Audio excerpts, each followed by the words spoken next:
I said, are you ready for a podcast? Alex, I'm not ready. Oh, sorry. We gotta go to the fairgrounds. For what? We gotta go to the fireworks store. We're not taking you to the fireworks store. Alex, we gotta go to the fireworks store. I don't trust you with fire. Fair enough, let's do the podcast. Alright. Ladies and gentlemen, welcome to Off the Chest of Timothy Regal. 124 episodes in, and Regal still doesn't come up with his own material. Didn't you used to literally rip off the intro to Something to Wrestle? Or what did you do? I don't remember. I've always just said welcome to the Off the Chest of Timothy Regal. Oh. But, Alex. Regal. We're releasing this on Tuesday. Yes. July 2nd. Yes. That's 2 days before Independence Day. Yes. And we're releasing this on July 2nd. You know what that means? What? The aliens are going to show up. Okay. They showed up on July 2nd. And then they blew up L.A. and Washington and... What the fuck are you talking about? New York City. And then Will Smith fought them in an airplane. And then Randy Oh, Quaid... Men in Black? Then Randy Quaid flew a plane into it. Close. Other Will Smith movie with aliens. Oh. Which I will probably watch in the next couple of days because I watch it every year around the 4th of July. Wild Wild West. No, Independence Day. Oh, that's my birthday. Happy early birthday to the man turning 30 on the 4th of July. Joey the Janela. bad boy Joey Janela. I knew you were going to do that. You ruined the joke. You fucking piece of shit. What? The bad boy Joey Janela. It's his 30th birthday on the 4th of July. Yep, not anybody else. No other significance. God, I fucking hate you. No, nobody else important has their 30th birthday this 4th of July. I don't know what you're talking about. No, I'm not posting this either. No, ladies and gentlemen, he's gonna get sad if we don't recognize it. Alex McCarthy is turning 30. Today, this episode is the last. God damn it, Regal, silence your goddamn phone. I'm trying to have a sentimental moment about my fucking birthday. You gotta have your fucking phone going off. We haven't done this time with your phone bit in a while, actually, because I usually do. It's not a bit. I fucking hate it when he's unprofessional. I'm sorry, Alex. Go on with your sentimental moment about your birthday. This is the last episode of your 20s. Yeah. Last podcast I'll ever record in my 20s. Man, that is sad. Remember your last podcast in your 30s? Yeah, it was last year. It was a couple months ago. Oh, yeah. Yeah. I was joking, but you really did record a podcast in your 30s. Yeah. I recorded... I'm not that fucking old. Forget that you're exactly, or almost exactly, 10 years older than me. So what are we talking about, by the way? Nothing in the last week has happened. Pretty in the world of slow wrestling. week Yeah, in the world of professional. Pipe Dream 89, right? So week 1... no, unfortunately, folks, Pipe Dream 89 is still not done. Alex, are you off tomorrow? I'm working till 4. I thought you were off tomorrow. No, I'm off the next 4 days after that. Oh, so we're finished. We're gonna finish. We're gonna finish Pipe Dream. I'm off I'm legitimately off all week. Like, I don't have anything. And Alex hates downtime, so. And Alex needs structure in his life. Yes, so Pipe Dream. I'm gonna go out on a limb and say Pipe Dream 89 is coming next week. Now, like I said, I'm not gonna guarantee that at this point, but we'll go with it and say next week Pipe Dream 89 is coming. So, yes, not much happened this week. No. There wasn't anything. So, Wednesday morning, did you send me a text, or did I send it to you? I sent it to me. Because I was the first one that saw it. I saw it before you. I saw it before Gary. I was the one who posted it in Ringside Chat. And that doesn't happen very often. Yeah, I was the first one to see it. Regal broke the story in our circle. Yes. Hold on, I want to go back and see what my reaction was. I will tell you, Gary's reaction was, "The fuck."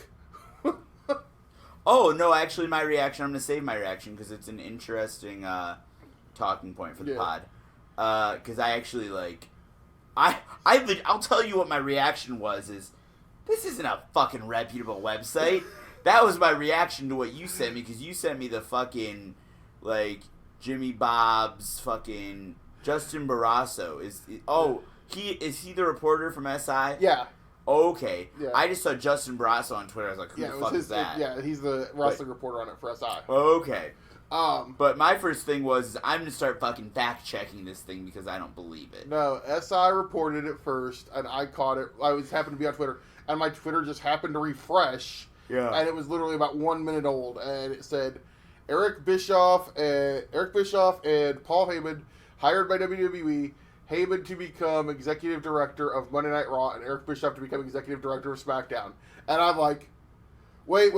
My first reaction was, what's Kayfabe News doing now?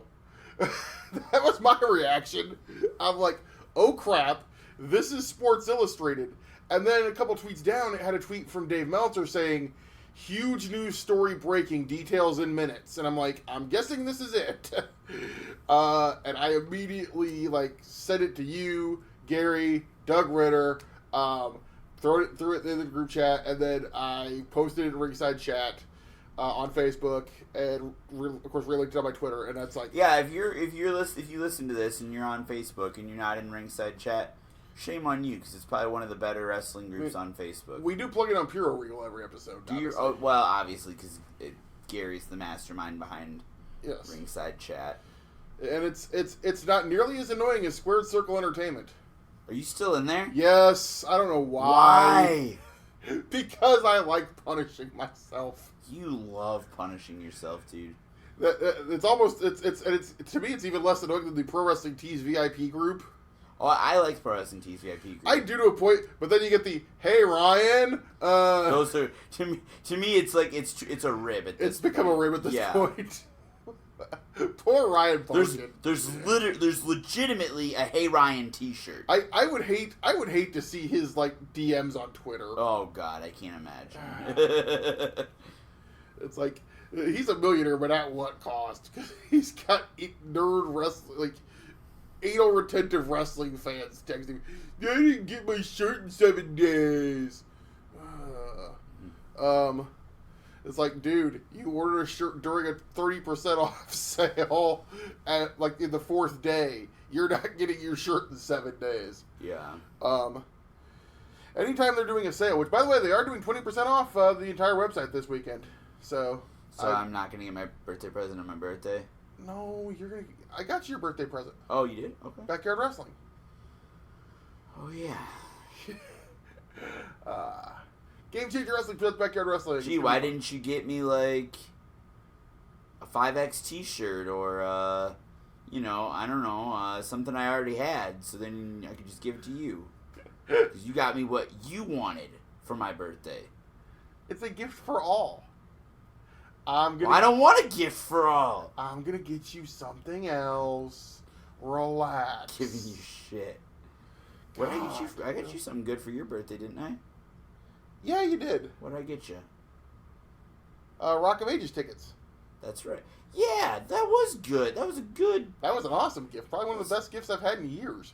Yeah. No, I'm not going to make the joke.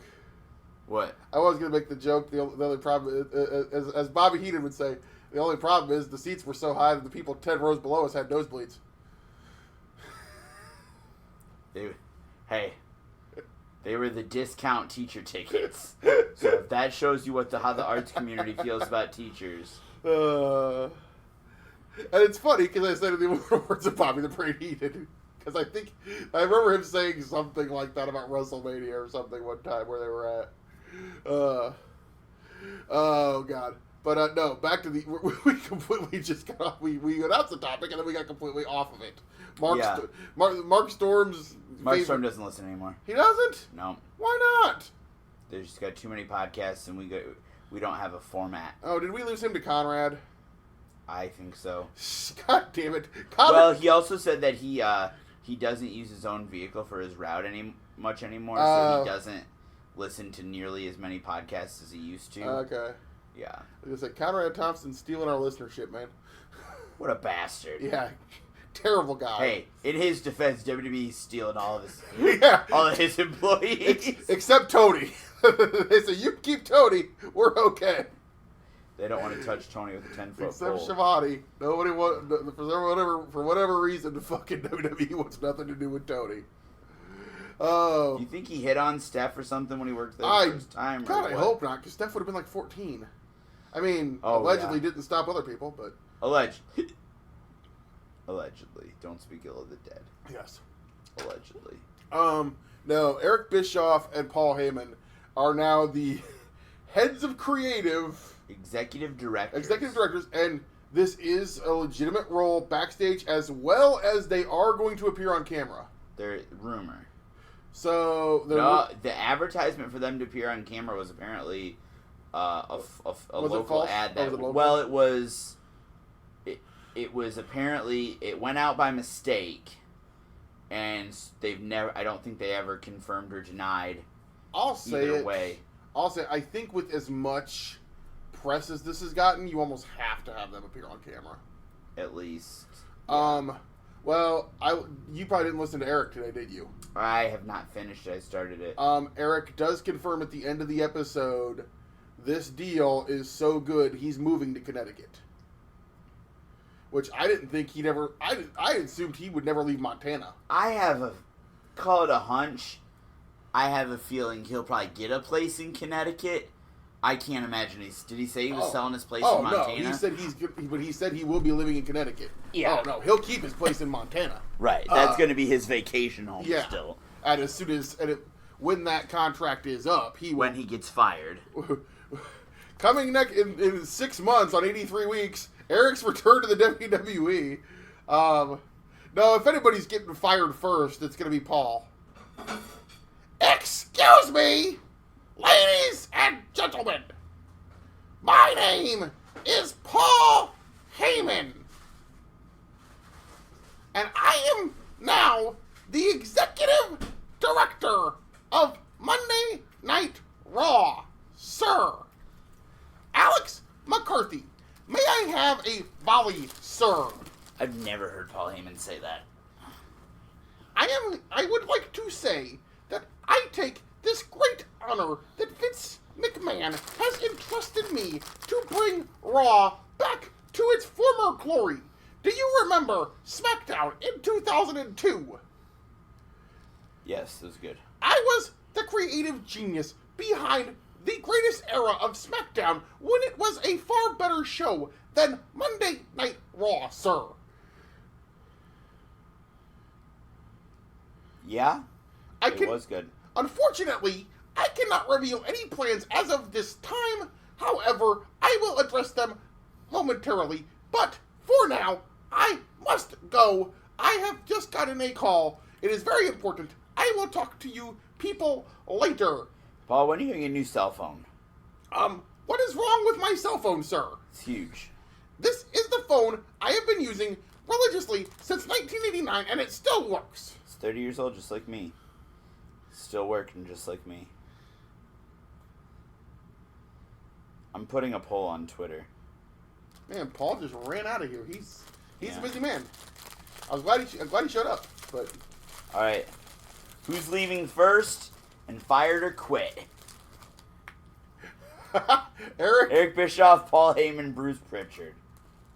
I'll do 3 days for this one. Yeah. What's your pick? I don't fucking know. I didn't think Bruce was going to last this long, to be perfectly honest. Bruce has only been back for a couple months. This week's episode brought to you by ice cream cones. If this was 2002, I'd say Paul. Mm-hmm. I'd like to think Paul is more mature. Yeah, I think so. And he's going to play the game a little bit more. Hopefully. It's all about... Speaking of the game, what do you think about... John Pollock brought up something that I was very interested in. Interesting that these announcements are Eric Bischoff and Paul Heyman and not Paul Levesque and Gabe Sapolsky. Thoughts on that? I think they're doing a great job running developmental. Yeah. And I think that's still a valuable asset. Right, I agree. And I don't think there's anybody that... I would honestly think that might have been Paul's choice. Because if there's nobody that he has the confidence in that he can hand the reins of NXT over to, and keep in mind, NXT UK is still basically brand new. It's less than a year old. Yeah. And I think it's just now starting to find its footing. Maybe he wasn't ready yet. Plus, Paul doesn't want to be the executive vice president or executive director or whatever. Yeah. Paul will take the big chair when the old man steps down, a.k.a. dies. Do you think he'll be handed over everything 100%, or do you think it'll be divided between him, Shane, and Stephanie? I think it'll be divided. I'm still a little wary of Shane's involvement, if he even wants any. Because I think he's more than basically just a talent for the most part. Is Shane just a talent right now? It seems that way. You don't hear anything about him as far as anything else. Yeah. So, well, it'll be interesting to see. But like I said, the old man ain't stepping out of that chair till he's dead. Well, a lot of people are wondering, are Paul and Eric going to have a more hands-on role when the XFL starts up again? And this may be. Because keep in mind, Vince has done stuff like this before. During the steroid trial, he brought in Jerry Jarrett. I thought Bruce said that was bullshit. Jerry was there as a consultant. Now, however much consulting he did or what the plan was is up for debate. Okay. Bruce has his narrative. So you call him Bruce a liar? No. I'm saying Bruce has his narrative. Okay. Was it 95? People forget, in 95, Vince brought in Bill Watts. Oh, God. You know who loves those TVs? Who? Thomas. Oh. Thomas loves the Bill Watts era. Those TVs are great. Those TVs are great. Did he even make it to a pay-per-view, though? I'm not sure. But heels got heat. Matches ended with clean wins and losses. Yeah. If you go back and watch those TVs, you can very much tell it's a very different style of TV for that 6-7 week period or whatever. I mean, obviously it didn't last, but... Gosh, that would be an interesting podcast. I wonder, was Bruce there when Bill was there? I think so. What was Bruce doing? Probably running TV. Running production. Okay. One thing I would like to see them do, I would like to see them get a different executive producer for Raw and SmackDown. I would like to not see Kevin Dunn doing both shows. See, there was a rumor that this might lead to that. Really? Yeah. Well, and the Fox deal may end up leading to that. Eric's got EP experience. I think Eric could do the Kevin Dunn role. What if Eric hired Neil? What if Eric got him to hire Neil Pruitt? I could do that. Is Neil Pruitt doing MLW? I think so. Let me check.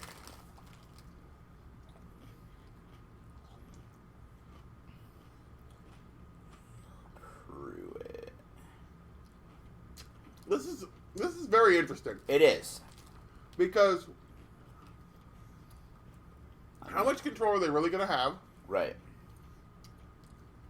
And does this turn it around? I think. Now, like I said when it first happened, because I did call it a panic mode move. So he said, "How do you say they're panic mode?" I said, "Okay, it may not be panic mode, but would they have made this move if the ratings were good? If the ratings were great, Michael Hayes would still be running everything." Yeah. Quite possibly. So, I'm interested to see where it goes. I'm interested to see if they're acknowledged on TV.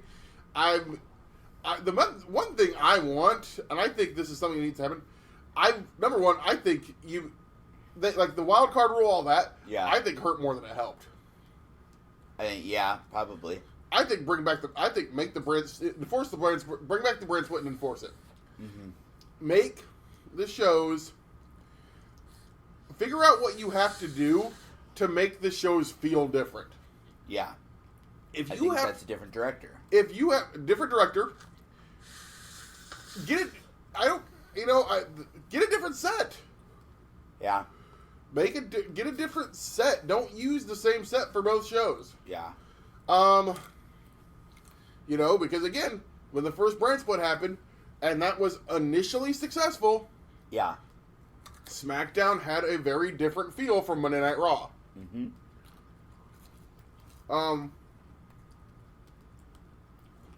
But on that same note, I'd ask, like, don't they already have different writing teams? Don't they already have different head writers? What's really going to come of this when at the end of the day Vince is signing off on both? And that's the $1 million question right there. Does this do anything? Because you still have to go through Vince McMahon for everything. My other question is, was this decision made to help WWE, or was it made to stop Eric and Paul from going to Jacksonville? That's another question. Well, Paul's already under contract for WWE. Eric, I could have very easily seen going to Jacksonville. Yeah. What role would they have put him in, though? Because I don't think they would have put him in a creative role. I think he would have been the executive producer of television. Maybe doing TV production. Yeah, and I'm very interested to see who they have for Wednesday Night Dynamite. Do they get a Neil Pruitt? Do they get a Keith Mitchell? Do they get any of these people that we've heard Eric talk about? If you read Guy Evans' Nitro book, if you read anything on WCW, you'll read these names. Yeah. Hell, you can see them at the end of a WCW pay-per-view on the network if you want to, because WCW did that really cool thing where they actually had credits on the end of their pay-per-views. Was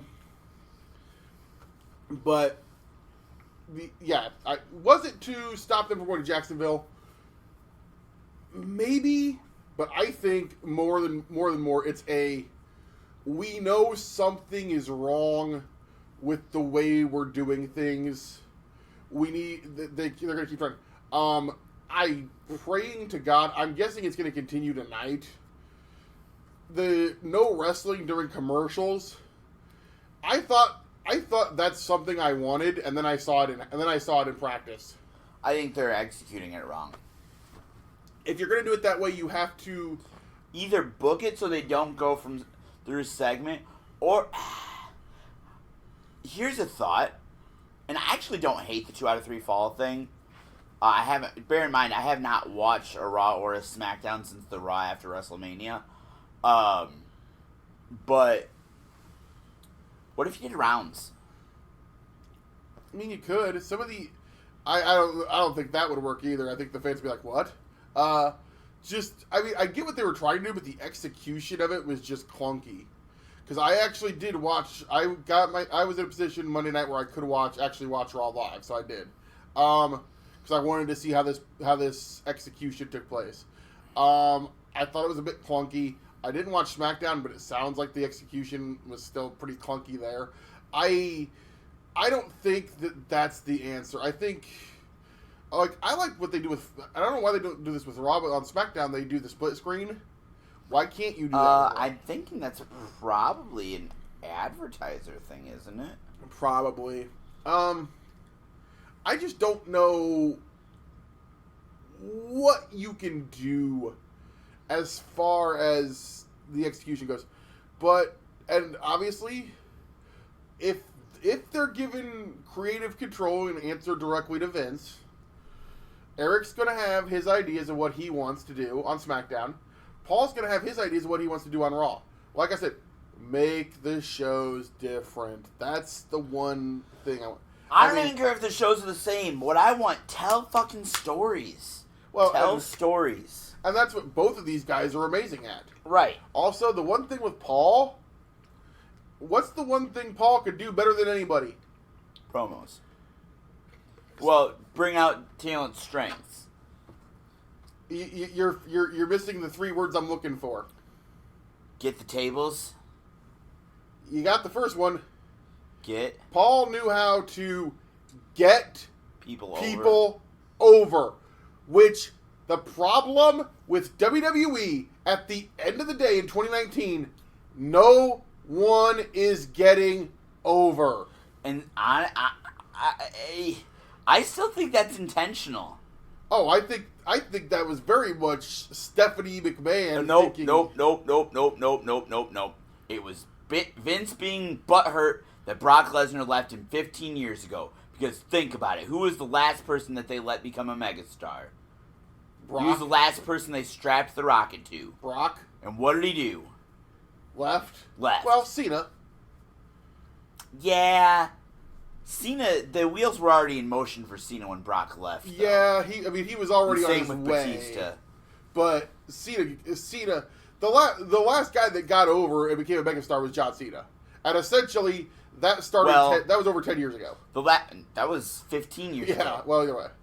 The last person that the point is in the last person that got over and became a megastar, I'd argue, is Daniel Bryan, but that happened despite their best efforts. Oh, despite every effort to. Yeah.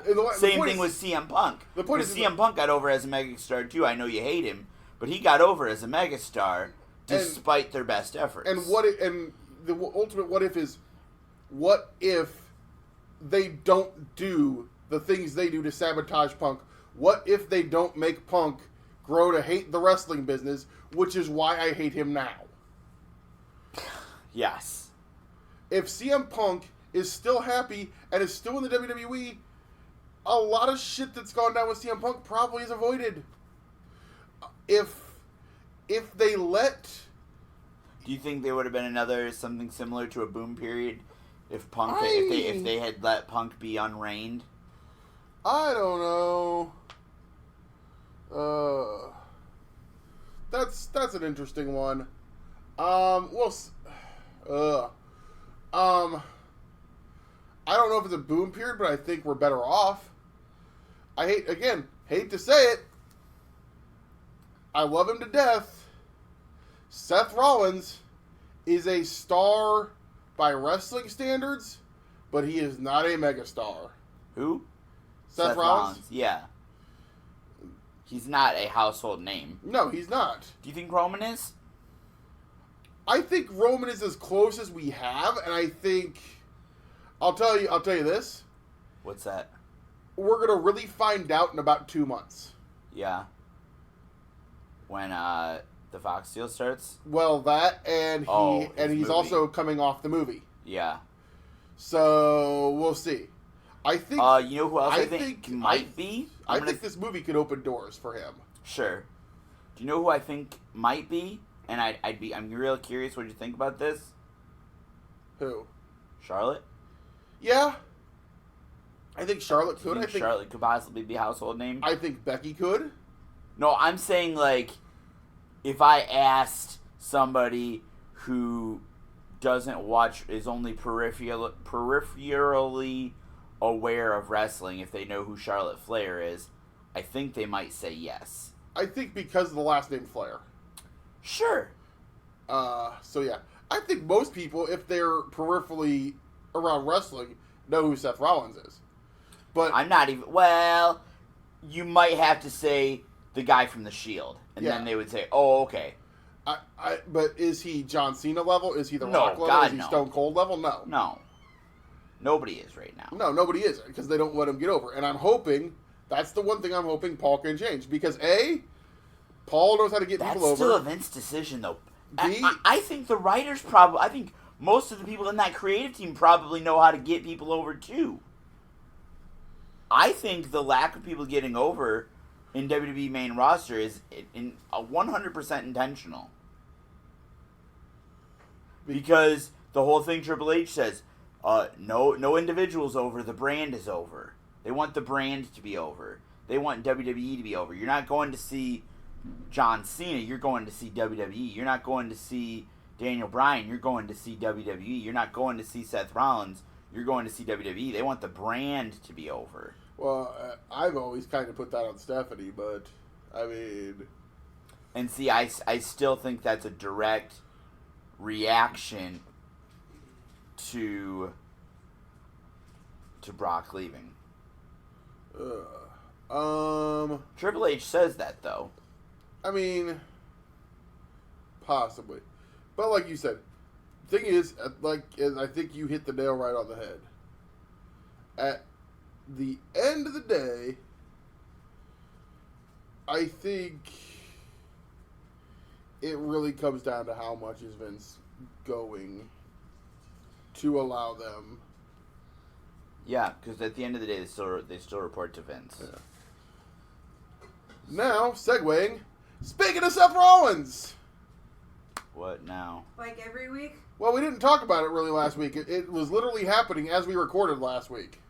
I don't remember. Seth Rollins going insane on Twitter? Oh, you're going to do that? I think I have to talk about this. Let it die. Well, it was a gigantic pissing contest. Let it die. So, okay. And I'm gonna talk about it because I had a conversation with over the weekend with, I'll just say, people. And we got into a debate. Another pissing contest. Of literally the debate on Twitter. Is Will Ospreay a better wrestler than Seth Rollins? You want to take mine? You want to ask Nathan? You take mine, please. And then Voices of Wrestling posted a bunch of polls saying who's better, Seth Rollins or Wrestler B? And then I heard it as I was driving over here on one of my favorite podcasts, which is a New Japan-centric podcast, where one of the hosts basically played Would You Rather, Seth Rollins or about 3/4 of the New Japan roster. And they picked most of the New Japan roster. According to this podcast, Seth Rollins would be the 24th best person on the New Japan. They said Yoshihashi was better. I'm like, come on, Damon. I was like, come on, Damon. There is no way that Yoshi fucking Hashi is better than Seth Rollins. Seth Rollins would walk into New Japan if Seth Rollins became a free agent and he signed with New Japan. Seth Rollins would walk into New Japan as a top 5 guy. I'm not going to say a number 1 guy. But is that because of how... Okay, and I'm just playing the devil's advocate here. Is that because of how good he is? Or is that because of they need North American stars to replace Kenny Omega? Oh, I think it would be a huge get for them. So, yeah, obviously they'd push him to the moon. But I do believe if you take the reins off of Seth Rollins, because I think he is reined in WWE at this point. I think if you take the reins off Seth Rollins, if you let him go out there and do what he can do every single night, if you let him go out there and have the kind of matches that they have in New Japan, I think he absolutely would be on par with guys like Will Ospreay, guys like Kenny Omega, guys like Kazuchika Okada. Is he better than Kazuchika Okada? That I will let you debate me. Because they said, who's better than Seth Rollins? I said, I'll give you, I actually said, I didn't even say Okada. I said, I'll give you one name right now. Daniel Bryan. Daniel Bryan's the best wrestler on the planet. If you disagree with me, you're wrong. AJ Styles? Not as good as Daniel Bryan. Okay. Daniel Bryan's the best professional wrestler. He might be one of the best he's probably the top 5 best professional wrestlers to ever walk the face of the planet. So, also, I'm a firm belief that Daniel Bryan is actually that good at professional wrestling. But the quote that this person gave me that I kind of said, because I was on the originally going, they said, because the person said to me, honestly, Regal, don't tell me you think Will Ospreay is better than Seth. I went, and they basically used the argument of, can Will Ospreay walk into WWE and work that style? I said, I don't think so. They said, can Seth Rollins walk into New Japan and have blowaway matches? I said, yes. They said, okay, then Seth Rollins is not better than Will Ospreay. I think Seth's amazing. And I'm not just saying that as the fact that the guy's my friend.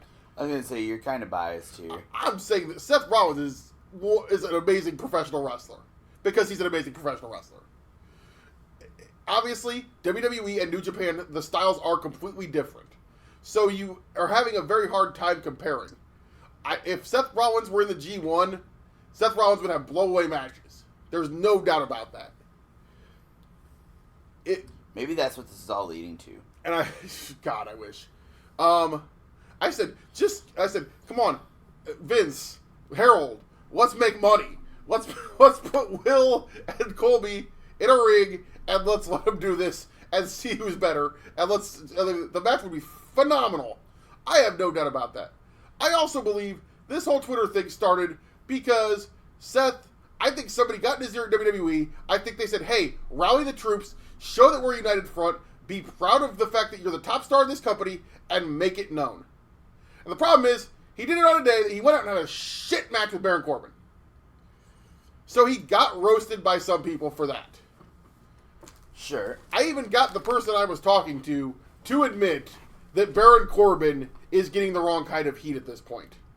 When you go out there in a main event and the crowd chants for people that aren't in the match, you're not doing it right. That's the wrong kind of heat. Baron Corbin has get the fuck off my TV heat at this point. You don't want that. You know what kind of heat you want? What? You want MJF heat. Right. MJF's the best heel in the fucking wrestling business right now. Unfortunately, I'm not even going to go into that. But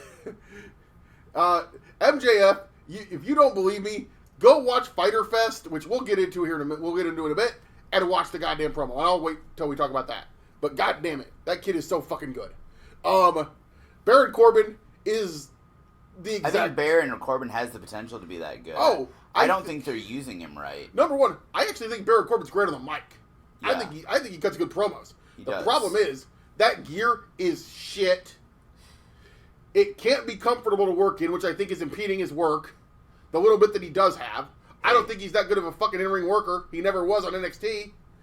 They had him. They got the most out of him in NXT because they basically had him be the big guy that squashes people. The problem is also the reason they put him in this gear. His body's not that great. No. He's tall, he's big, but he's not muscular. And he's one of those guys that can't get muscles. So they put him in this gear to hide it. I am going to say this, though, Regal. What? In his defense, I don't think he has any control over what the uniform is at the Applebee's. He looks like the uniform of the Applebee's. It looks like he's parking cars at the fucking strip club. Okay? So you would know about that. Because you've probably parked your car or two at the strip club, have you not? Yeah. Yeah. Or had your car parked at the strip club. What I meant to say. I never used the valet at the strip club. None of the strip clubs around here have valet. They got pretty big parking lots. But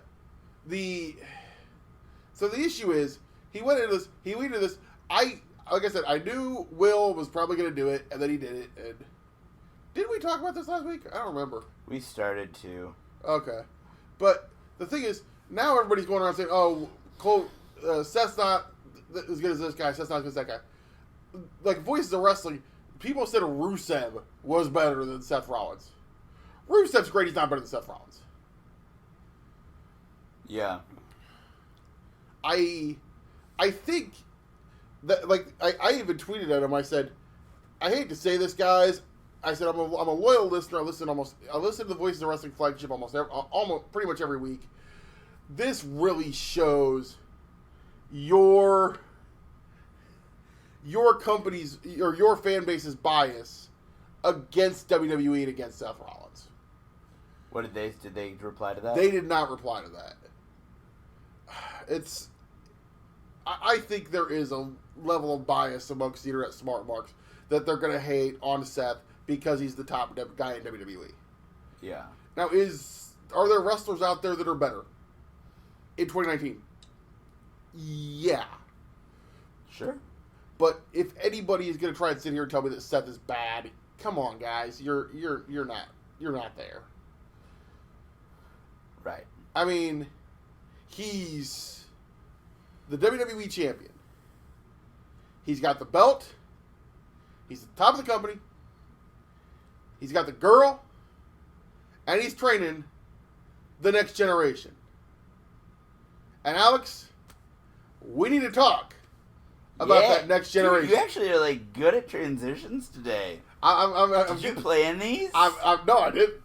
But I'm Damn. hitting them segues. I'm hitting them transitions. I can't do a segue. Yeah. Did you know? No, I know that. Like, I went to Disney World and they had a Segway, and they're like, anybody can do it. And then I got on and tried to do it, and I kept falling over, and they looked at me and they go, damn, I guess not anybody can do it. Wrong kind of segue. I know. But that's just a funny story. Yes. Thanks for trying to talk over it. God damn you. But no.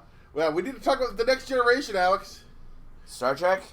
Not Star Trek. I didn't watch Star Trek this week. I didn't know we were reviewing that. No, we need to talk about the Best of Black and Brave tournament. Yeah. 2 nights in Walcott. Absolutely. 2 nights in Walcott. Some people got wet. What? Some people got wet on night 2. Or was it night 1? What the hell are you talking about? When it rained? Oh, that was night 2.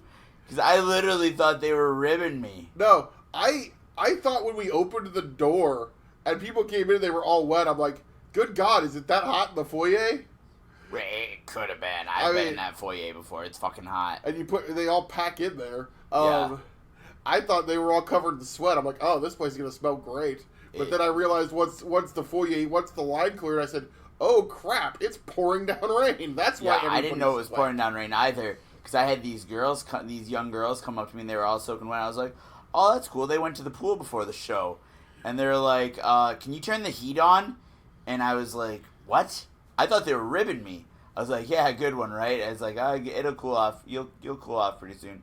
And they're like, no, you made us wait outside in the rain. Can you turn the heat on, please? And I was like, first of all, motherfuckers. I didn't call them motherfuckers. Because they were nice paying fans, and I don't cuss at fans. I hope not. No, I would never. Do you think I'd get fired for that? Probably. Yeah, I didn't. I did not call the young teenage girls motherfuckers. But I said, listen here, motherfuckers. Well, no, I didn't even say this. But what I'm thinking was, listen here, motherfuckers. I promise I'll get beyond listen here, motherfuckers at some point in the story. But what I was thinking was, listen here, motherfuckers. Okay, the bit's funny. We get it. Move on. I said, listen here, motherfuckers. And I was like, first of all, Constable, nobody said you could have sat in your car until 6:30 and then come to the door. No one said you had to get in a line outside. Second of all, I just thought they came from the pool. But yeah, I was like, guys, if you're listening to this podcast and you come to SCW Pro shows, you can get there about 6:15. It's fine. Yeah. It's okay. You'll get a good seat. There's no bad seats. Yeah, there's no bad seats, guys, so you don't need to show up at 3 or 2:30 or whenever you're getting there. Just 6 o'clock, 6:15, that's fine. Anyways. So, yeah, some people got wet. But night 1. Yeah. Friday night. Yeah, let's go through the matches. God dang it, I don't have my notebook. Oh shoot, let me check my deleted photos. I was hoping maybe you had them because because for the tournament I don't. I do the. I know what we kicked it off with. Go. Well, you start with that. Steve Manders. Yep. Versus primetime James Thomas. The Rookie of the Year. Rookie of the Year. The man who defeated Steve Manders. Yeah. At the beer Stube. Before that, the guys. We actually had the guys come out and take a photo together. Yeah. Obviously with Merrick Brave. And the end of the. God dang it. I always want to call it the NWA. The Iowa Wrestling Championship. The Iowa Wrestling Championship. It is not the NWA Iowa. It's not the NWA Iowa Championship anymore. But yeah, the Iowa Wrestling Championship. They came out and took a group photo. Yep. Which I like that. I like. I do too. It remind me like the Super J Cup. Yeah, Super J Cup or the TPI. Yeah. King of Trio or the Tag World Grand Prix, stuff like that. Yeah. But so we go into the first match. It was Manders versus James Thomas. James Thomas had defeated Manders at the beer stube. Yep. So we were a little worried about this, but Steve Manders absolutely annihilated. Yes. Primetime James Thomas. He yelled at me. James Thomas did? Yes. On night 2, he came up and yelled at me because we pointed out that he lost to Steve Manders in round 1. Okay. I said, well, you lost, bud. I'm going to recap the tournament on night 2 in case there's people that aren't there. Yeah. And then the next match was a big return for SCW Pro. The Cajun Kid, Sage Kanan, taking on one half of the SCW Pro Tag Team Champions, Robin Steele. And these guys deliver. Let me put it this way. If you like fast-paced, kind of super indie style, all-out kind of wrestling, this was your match. Oh yeah, this was like AA, like something you'd see in an AAW Revolver, car crash style wrestling. You guys, the chops these guys were hitting each other with alone were just, crack. Sage Kanan apparently learned how to learn some kung fu while he was gone. Possibly. Because he was throwing spin kicks all over the place. Yeah. Thank you. This was probably Robin Steele's best single match. I think so. Sage Kanan, who obviously he's been home wrestling in the Louisiana area, he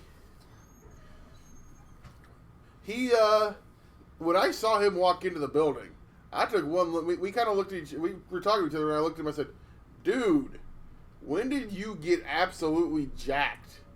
He was much bigger than he was when he left. He's put on probably about 10 to 15 pounds of muscle, but hasn't lost any of his speed and quickness. Right. So, which sometimes happens when those guys bulk up. But yeah, I really, really, really think that Sage Kanan's a guy that he's going places, I think. So this match was amazing. Sage got the victory. Yep. Probably my favorite match on night 1. Was it? Yeah. Okay. Next up, we had the QC Cup holder, Dante Leone, taking on Victor Analog. What were your thoughts here? This match was pretty quick. Yep. Victor Analog has the most irritating... Like, his entrance is right to censor on level of annoying. That ear-shrilling sound when his entrance kicks in. Yeah. What did you think? I liked it. I thought it was a fun match. It was good to see Wilhelm... Jesus, I knew I was going to do that.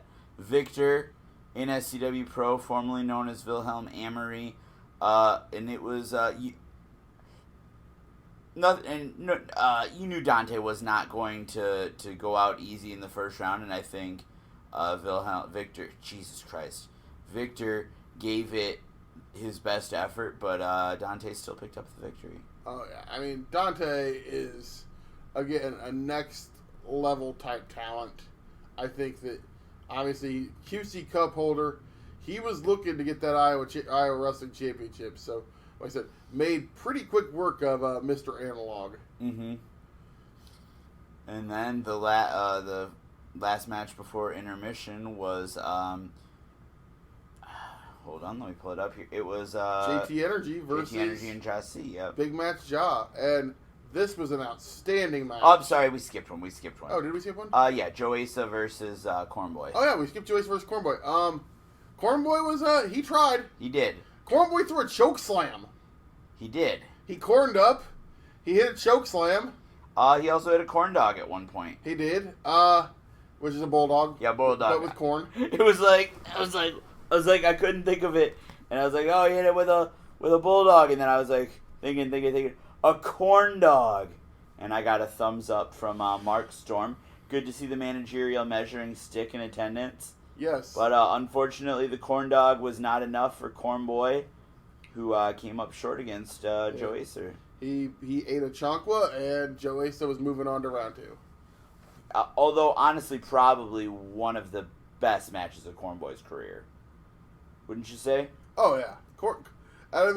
Everywhere he goes, man, the crowd absolutely loves them some Cornboy. Absolutely. And then we had JT and Jah. When we had JT and Jah, man, and this match was emotional. These two guys put it all out there. Obviously, two best friends going at it. And in the end, I mean, back and forth, Jah picked up the victory. Yeah. Jah was the better man that night, but, well, we'll get to that when we get there. You ready, Regal? Yeah. You ready to go to the second half? Let's go to the second half. Because we gotta talk. We'll talk a lot about JT and Jah. We'll talk more about night 2. All right. Xander Killen versus LTJ, Latin Thunder Jr. Yeah, Latin Thunder Jr. returning to SCW Pro, right. taking on Xander Killen. The one thing that we got to shout out is the one thing that Latin Thunder Jr. did was at one point he went for a basement drop kick and he hit Xander Killen in the surgically repaired knee that he had ACL surgery on. Mm-hmm. And even though Killen picked up the victory, obviously as he went to leave, he was limping very, very badly. Yes, that knee was quite possibly re-injured. And I haven't talked to Killen, not that I typically talk to Killen, but I have not heard about Killen's condition. No, I whether have that not knee's been re-injured. gotten an update. But again, we'll talk more about that as we get into night 2. Right. Next match in round 1. We were talking about these matches faster. The Iceberg, Dion Roosman defeated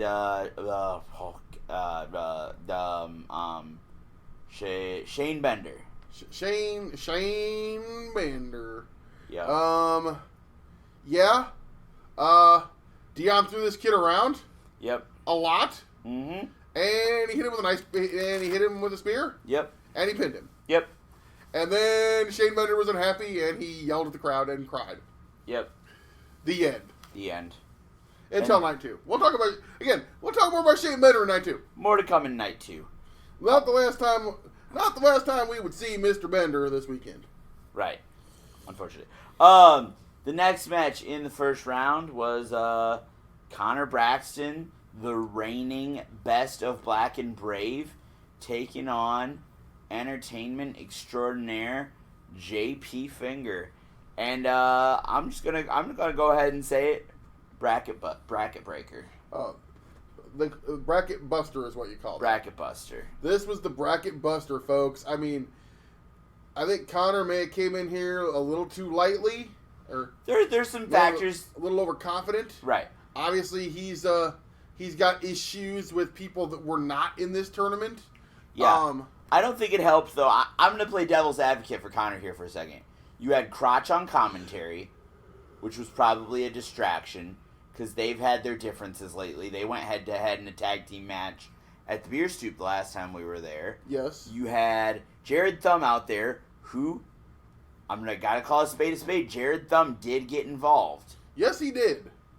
And then you have, Connor Braxton thinking about Travis Titan in the SCW Pro Championship, thinking about the Shug, Shane Hollister, and we'll get there in a minute. But a lot of factors here. Yeah. But JP Finger picked up the victory. I mean, JP pulls off the ultimate upset. And, I mean, Braxton is livid. You've got JP unbelievably moving on tonight, too. JP held his own, though. Let's not undersell JP. No. He held his own against Connor Braxton. But at one point, it did look like Braxton had the victory. Jared Thumb pulled Braxton off the pin from the outside. Yep. And then ate a boot for his effort. Which, I mean, if you're helping your buddy out, you're putting your body on the line. Yeah, absolutely. So, I mean, good for Thumb. And then, yeah, JP pulls off the upset victory. Connor Braxton is still out there. Eric said he's screaming, yelling at the people. Shane Hollister's music hits. Hollister comes out. Braxton tried to attack him. Shane Hollister hit the buzzsaw kick and knocked him out. We thought at that point it was going to be the last move. Think that Braxton was out of there.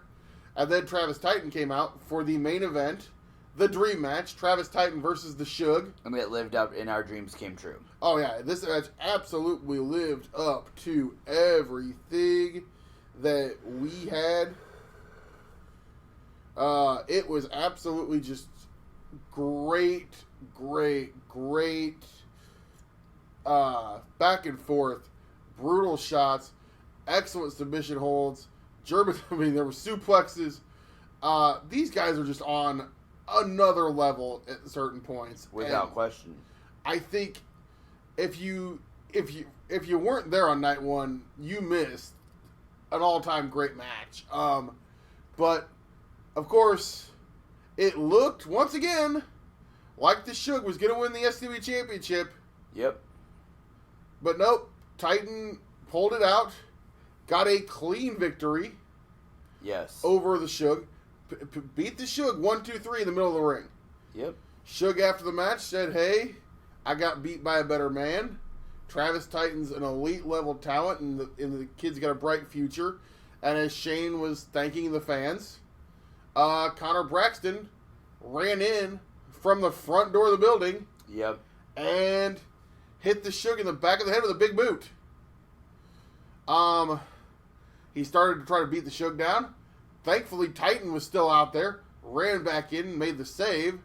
And then Merrick Brave announces that on night 2, it's going to be the Suge versus Connor Braxton 1-on-1. Can't wait. I mean, that's how night 1 ended. You know my favorite part of night 1? What's that? Not having to tear the ring down. When have you ever torn the? What was the last time you torn the ring down? The last 5 years. Last time I tore the ring down was probably 2013 or 14. When was the last time we didn't have the Black and Brave Wrestling Academy?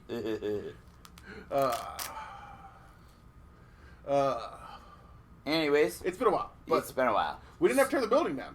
We cleaned it up a little bit, and we went home. Yes, and then now that brings us to night 2. What'd you do when you got home that night? I watched to my mother-in-law about the show. I watched old episodes of WCW Monday Nitro. Really? Yeah. We opened night 2 with the Iceberg Dion Roosman, one half of the tag team champions, facing entertainment extraordinaire JP Finger. I mean, I didn't think we were going to see this match to begin with. So, but I will say, this was a hell of a match. Yeah, absolutely. I think both guys. I mean, Robin Steele unfortunately only had one match, but he was great in his. I think Dion Roosman in both of his matches looked great. Without question, Dion Roosman having a lot of potential, a big future as a singles competitor, one half of the tag team champions. I mean, and I'm gonna be honest, the crowd was a little split. There's a certain section of the crowd that really likes Dion Roosman. Well, come on, Regal. The guy looks like freaking Jason Mimosa. If you're a freaking woman and or a man that's attracted to men, you see Dion Roosman and whooshy. I mean, I was gonna say that crowd that Dion Roosman's popular with tends to be skew a little bit. Yeah. But no, Dion definitely had his fans base. He had his supporters during this match. But of course, JP, everybody loves JP. So yeah. I don't think anybody was cheering against anybody in this match. I think it was at this. Like I said, these guys. There's some people that don't like Dion. Oh yeah. You know, you don't get to hang out with Joe Asa and Robin Steele and get a pass. Yeah, he hangs out with Joe Asa. So right. But no, these guys delivered a hell of a match. Once again, in an upset, JP Finger. Again, the bracket buster, the bracket breaker. He is moving on to the final 4. Gosh, if you would have told me a week ago. Well, if you would have told, you know what? Honestly, no, I'm gonna take that back because after his street fight with Joe Asa at the Beer Stube, I would have believed it. If you would have told me a year ago that JP Finger is gonna make it to the final 4 of the Best of Black and Brave tournament, I would have tried to sell you a bridge in Brooklyn. I mean, he did make it to the second round last year. Did he? He defeated Sensei Bach in the first round. I don't remember that. He did. I believe you. I just don't remember. Hey, keep in mind, JP Finger is the only person to graduate from Black and Brave Wrestling Academy twice. That's true. And for about 24 hours was technically the best of Black and Brave because he beat Connor Braxton. Yes. But, anyways, next match on night 2, the second match in the tournament was Joesa versus Dante Leon. Great match. Great match here. Both these guys very athletic. The one thing I remember from this is the finish. Yeah. Joesa probably hit the most devastating looking Chakwa I've ever seen him hit. Because Dion was charging in on him. And Dante. We had Dion in the last match. We got Dante in this match. Dante was charging in on him. And Joesa, who normally goes from a running start. Yeah. This is what made it unexpected. Joesa deadlift jumped, like just standing jump. Yeah. Up into the Basically a Chakwa. box jump. Yeah, basically box jumped into the Chakwa and Dante essentially ran right into it. Mm-hmm. So essentially, almost, dare I say, it was almost a reverse version of the Seth Rollins curbs Randy Orton spot. Instead of the guy going up getting killed, it was the guy on the bottom that got crushed in this one. Right. But no, that's the one thing that that was probably the coolest Chakwa I've ever seen Joesa hit. And well, did I just say something nice about Joesa? Oh God. Quite possibly. That's a first on this show. But anyway, the next match was a lot of people called it Merrick Brave called it one of the best matches of the tournament. One call Manders, Cornbelt Cowboy, going head to head with the Raging Cajun, Sage Kane, and the Cajun Kid. It was incredible. You are not going to get any arguments from me if you tell me that was the match of the tournament. Sage Kanan and Steve Manders, absolutely. I disagree with that statement, but I respect that opinion. They went out there and beat the holy living hell out of each other. Steve Manders, everybody knows when this guy hits, he hits hard. Right. Like I said, I saw it right away. Sage Kanan's put on some muscle mass. Right. And now Sage Kanan can hit pretty goddamn hard. And Sage was already a strong He's already a strong striker. Yeah. But when you add that muscle mass, right, it takes it to it supports everything you do. Yeah, it supports everything you do when you have that much, when you have a little bit more power behind it. And I really, really thought this was a absolutely killer match. This could have gone either way. Steve Manders did pick up the victory. Yes. After a absolutely vicious deadlift Dr. Bomb.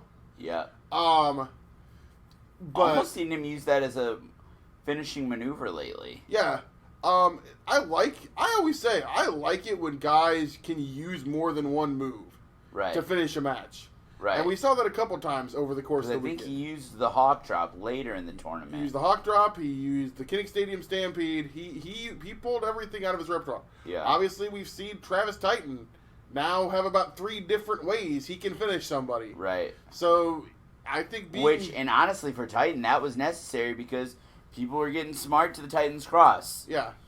People were knowing that he was going to look for that Titan's Cross. So, but we'll talk more about Titan in a bit. But no. Manders pieced up the victory. After the match, the crowd gives both these guys a standing ovation, and the crowd let it be known they want to see Sage Kanan back in SCW Pro on a regular basis. Basis again. They want that kid to come back. Obviously, a little bit of a drive for him, but hopefully, Sage, if you're listening, we'd love to have you at any point. So, what was next?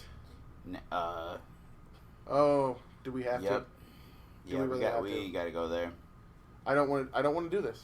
I don't. Can we skip this? I don't want to talk about it. I'm just gonna kind of run through what happened quick. I haven't been speechless on a lot of shows. This left me speechless. So Xander Killen, who is suffering from his knee injury, comes out to face Jah-C. The match itself was very good. Yeah, very good. Technical match. I'm gonna try to talk about the match.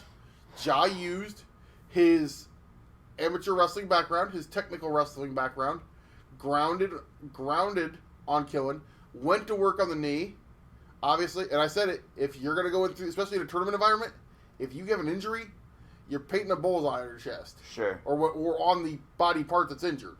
And Yeah. there was a giant bullseye right on Xander Killen's knee. For sure. And you can't blame somebody for going after it. No. So Killen, Jah, of course, looking to end the match, goes for the super kick. Yep. Killen ducked. Yep. And the kick knocked out referee Larry Lemons. Yes, it did. Xander Killen went to grab a steel chair. Yep. And From the merchandise table. No, it was under the ring. No. From the merchandise table, Yeah. JT Energy ran in Yep. and grabbed the chair out of the hands of Xander Killen. And I thank God that JT Energy was there to save his best friend. That's what you said. And then JT Energy did the unthinkable. He said, "You're not going to hit him with the chair. I'm going to hit him with the chair." And He JT stabbed his brother in the back. JT Energy stabbed his brother, his best friend, his tag team partner, big match John Locke. He hit him with a steel chair, In the head. knocked him out, and that allowed Xander Killen to pick up the victory. And then I just want to let it be known that Jah did go to he suffered a concussion. He went to the hospital that night and was kept overnight for observation, and we do not have any further information about his condition. I can give you some more information on JT Energy. The guy's an asshole. Well, He not only did he turn his best friend. Have you seen him on Twitter? You Yeah. seen him on social media? he's really fucking proud of himself. He's proud of himself. He's openly mocking it. He's saying that he's going to go watch Bash at the Beach 96 because he likes the ending.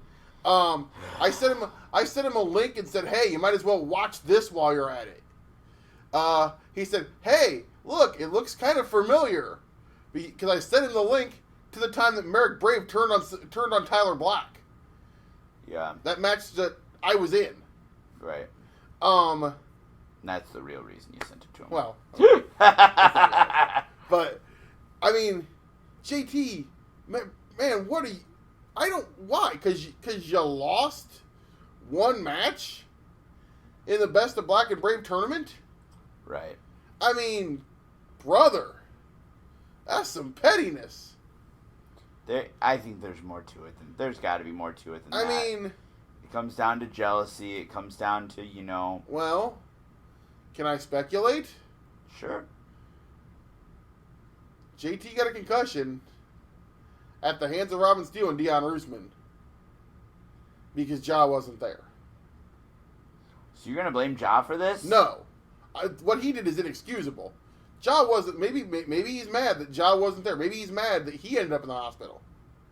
I don't know. Whenever anybody tries to ask JT, he mocks them. He's not giving us a straight answer. Jah ain't talking to nobody. Which, if you know Jah... Yeah. That's scary if Jah ain't talking. Because Jah likes to talk a lot. Yeah. So, obviously, we've seen the death of Vicious and Delicious. Never thought I'd see it. Yeah, these two guys, since day one, whether they were under the wing of Merrick Brave, whether they were out on their own, whether they were in TLC matches. Ladder matches. Ladders. 2 out of 3 falls. Every kind of match you can think of. Yeah. They did it together. And now, who knows? But, I mean, I literally I got up, I walked away from the table, I couldn't believe it. I was like, I don't know what to say. And you like to talk more than Jah, so that was real surprising. I'm going to say it. I don't even think Jah likes to talk more than I do. Normally. And I said right now. But moving on. Second half, we have the semifinal match between Steve Manders and Joyisa. Yeah, great match. This is where you're really starting to see the battle scars. Right. I mean, these guys they've been through. This is their third match in 2 nights. Second match of the night. Yep. When it happens to this, it's gonna happen again. It turns into a slugfest because you're just trying to pull out whatever. And right. You have to fight because you can't. Well, Yeah. it's also time becomes a factor. Time becomes an essence. Yeah, great fight between these two. I mean, no strangers to each other, and I remember I reminded people on commentary. Manders actually had his first match against Joyisa. yes, these two guys have fought many times, so this was a back and forth match because they both know each other. Manders picks up a victory with the Hawk Drop, and Manders moves on to the finals. Mm-hmm. Then we have the next semifinal match between JP Finger and Xander Killen. I mean, at this point, Killen had to be carried out by referee John G. Killen walked out on this one. No, he did not. John G. Well, he wasn't carried. He came out on John G's shoulder. Yeah, he came out using John G. basically as a crutch. Yeah. And somehow gets in the ring and has his match. I give Xander Killen a lot of credit this morning. Killen knew he couldn't. Obviously, Killen's never been a high flyer, but Killen started intentionally taking his opponents down to the mat. Yeah. He was using a lot of ground and pound, as what it's called. Essentially, throwing strikes in the mount position. Using a lot of knee strikes on the ground. Basically, trying to take the fight to the mat where he could essentially balance himself on one leg. Yeah. I really thought JT was gonna go to the finals here. JP. But Killen pulls this victory. And I'm looking at, well, first of all, you had Larry Lemons out there who had just been kicked in the face. And you had Xander Killen out there who had just, had his knee. I looked around the ring and I said, am I the only one that's medically cleared to be in the ring right now? But the stakes are too high. It's the best of Black and Brave tournament. JP wasn't hurt. This was before JP came out. Well, I mean, and if JP is in the ring, I always wonder are the guys with white coats looking for him. So stop. Let's be honest. No, I will not be honest. That's rude. JP's a unique guy. The special guest on next week's BB Brave. Oh God.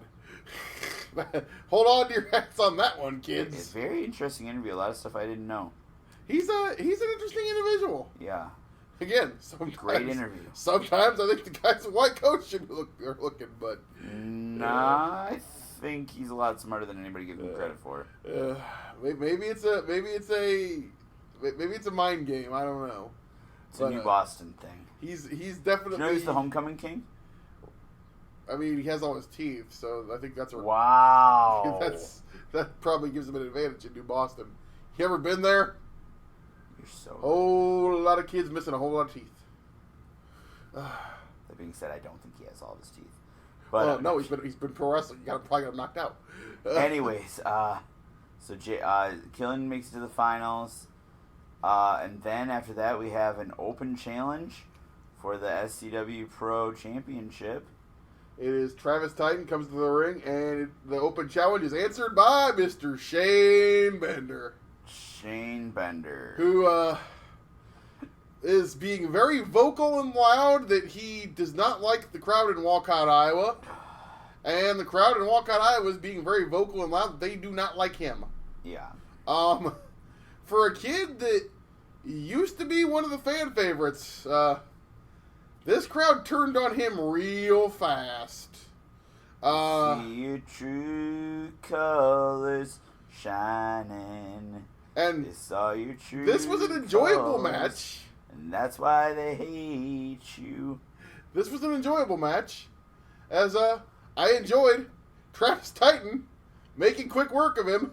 Yes. Oh my goodness. And using a move that apparently he has learned, the Cradle Pile Driver. Yeah. Shades of reminiscent of Jerry Lynn. Yeah, I wonder if Jerry taught that one to Travis. Maybe, did he do a camp with Jerry? I could see that.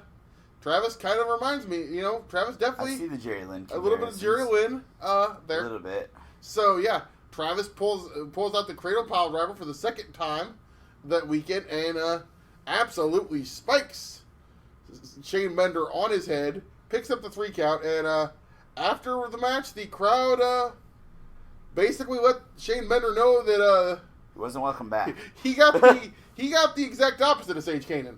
Yeah. They told him to go back to Louisiana and stay there. Yeah. I during the match said that I hope Shane Bender goes back to Louisiana and keeps sucking crawfish. Yes, you did. So that was fun. Then we had the garage match, yeah. The garage match. The Suge and Connor Braxton. Suge came to the ring, boy. I mean, Suge's an intense guy, regardless of... Suge's an intense guy when he's sleeping. Yeah. But when Suge walks to the ring with that look in his eyes that says, I am going to attempt to legally murder this person as much as I can. Yeah. You're in for a long day, and Braxton was in for a long day. Yeah. Shane pretty much... I was worried at the moment they were going to try to, tear the Walcott Coliseum down. Shane was bouncing him off just about everything.